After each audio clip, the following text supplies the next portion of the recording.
uma gestão, né, que viesse de uma forma administrativa e financeira dessas ações de saúde, descentralizada para os estados e municípios, né?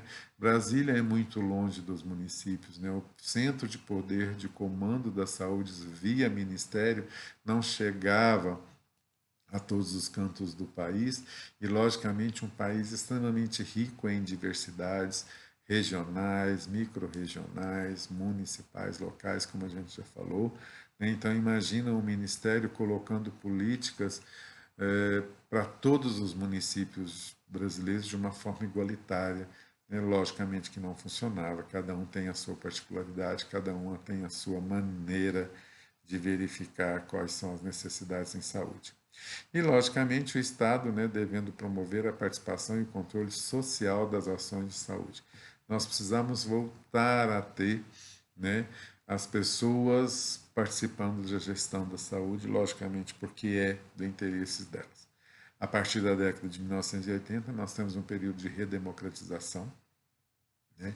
Nós temos o final da ditadura militar e a gente passa a volta, né, a votar novamente nos presidentes da República. Não, parece que nós não temos feito isso muito bem, né? De vez em quando a gente vota, coloca uma pessoa lá e depois tem que tirar. Eu acho que isso fica caracterizado a importância, né, de se pensar nessa participação política, a gente já falou sobre isso, mas o que a gente vê é que num clima de democratização de 1980, nós temos uma crise política, social e institucional do Estado Nacional. A área social, em especial a Previdência Social, vive uma crise profunda, né? Ou seja, a Previdência não tem dinheiro mais para bancar a assistência, a Previdência não tem dinheiro mais para garantir a aposentadoria das pessoas, coisas que a gente tem visto, inclusive, nos dias de hoje. Né? No âmbito da saúde, o movimento da reforma sanitária indicava propostas de expansão da área de assistência médica da Previdência, intensifica os conflitos de interesse com a Previdência Social e envolve um poder institucional e pressões do setor privado. Né? Em 1985, chega a nova república, né? O Ministério da Saúde convocou rapidamente técnicos, gestores de saúde e usuários para uma discussão aberta sobre a reforma do sistema de saúde e realiza a 8ª Conferência Nacional de Saúde.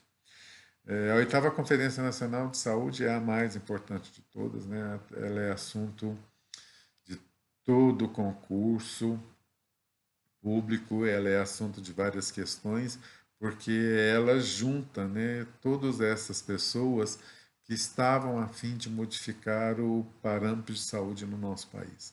Essa conferência foi um marco histórico da política de saúde brasileira, pois pela primeira vez constava com a participação da comunidade, dos técnicos, em uma política setorial. E o que acontece?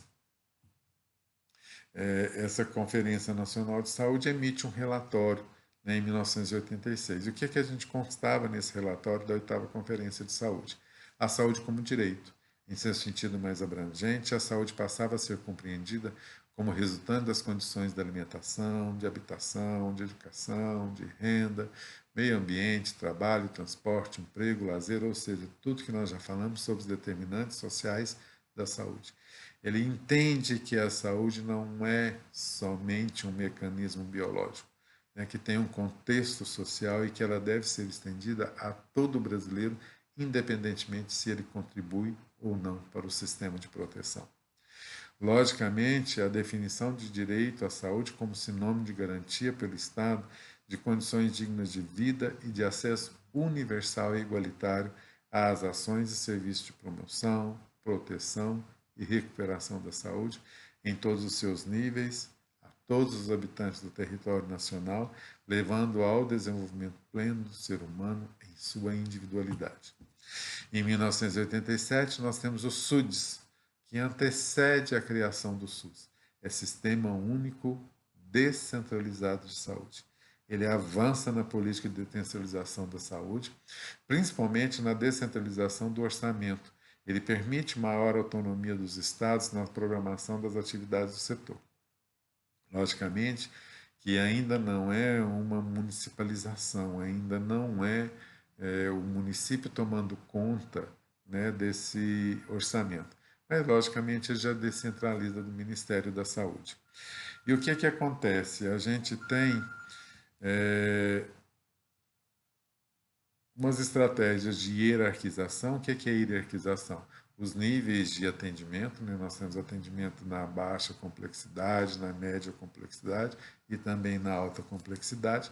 Nós temos algumas propostas de regionalização, né? O que é isso? É uma região de saúde que tem interesses em comum e, logicamente, a gente fala da universalização da rede de saúde, né? Retirando do INAMPS. A gente tem que lembrar que o INPS foi mudando de nome ao longo da ditadura. INPS, INSS, INAMP, SIMPAS, ou seja, ele assumiu várias siglas, mas que queriam dizer a mesma coisa. E ele perde o poder, né, e começa a descentralizar. E aí surge, finalmente, em 1988, a Assembleia Nacional Constituinte, que cria o SUS. Ao mesmo tempo que o SUS era implementado, ocorre essa discussão da Assembleia Nacional Constituinte, de 1987 e 1988, e nessa Constituinte eles pegam o relatório da 8ª Conferência Nacional de Saúde como base para a discussão das reformas do setor. E o SUS é criado finalmente em 1988. Então nós saímos de 1500 a 1923 com as ações de assistência social. Nós chegamos de 1923 a 1988 com a questão do seguro social, né, que se reveza, né? Primeiro com a CAPES, depois com o IAPs, depois com o INSS, mas nós chegamos ao SUS, que é um conceito de seguridade social. A seguridade social consiste num conjunto de ações e de políticas sociais que têm como objetivos o bem-estar e a justiça social, o amparo aos cidadãos e suas famílias em situações de desemprego, saúde ou aposentadoria. A Seguridade Social funciona como sistema de proteção social que pretende diminuir a desigualdade e a pobreza, providenciar meios de subsistência e incluir todos os cidadãos nesse sistema. Com política de bem-estar social, visa alcançar a igualdade entre os membros de uma sociedade e o desenvolvimento humano. É assegurada pela Constituição Federal, no seu título 8º, a partir dos artigos 194 a 204, estabelecendo a Seguridade Social em 3 pilares: a saúde, a previdência social e a assistência social. Nós temos, gente, com a Constituinte de 1988, a criação do SUS, né, que sai, né, de uma assistência dirigida a poucos, àqueles que contribuem, para a questão da universalidade. Né?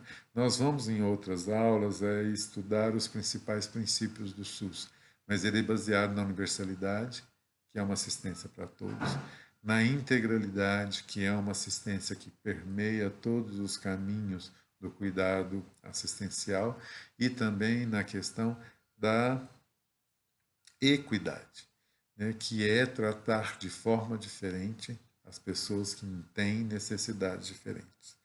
Logicamente, essa aula é uma aula bastante complexa, é uma aula que a gente vem contextualizando uma questão histórica.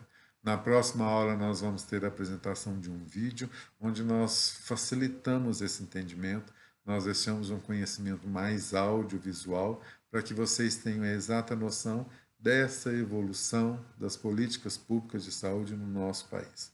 É muito importante deixar claro nessa aula que durante um período nós não tínhamos nenhuma ação do Estado, nós tínhamos uma assistência social, pessoas pobres sendo cuidadas pelas pessoas ricas e pelas entidades filantrópicas. Depois nós temos uma evolução do seguro social que sai do CAPES, as caixas de aposentadoria e pensão, que era uma iniciativa das empresas, mas que já nesse momento os empregadores retiravam dos empregados uma contribuição, eles eram considerados seguros, né, porque eles pagavam por isso. E depois nós temos uma evolução para o IAP, que é o Instituto de Aposentadoria e Pensão, mas que não temos mais a modalidade por empresa, mas é por categoria. E, logicamente, em 1966, a criação do INPS, já na ditadura militar, onde ele unifica todos os IAPs num grande Instituto Nacional, que caminha até 1988 com a Constituinte e a criação do SUS.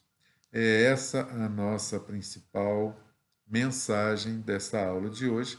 E como a gente falou, que nós vamos ter no próximo momento uma visualização melhor dessa história para a gente ter uma assimilação melhor desses contextos. Ok? Obrigado, gente. Até a próxima.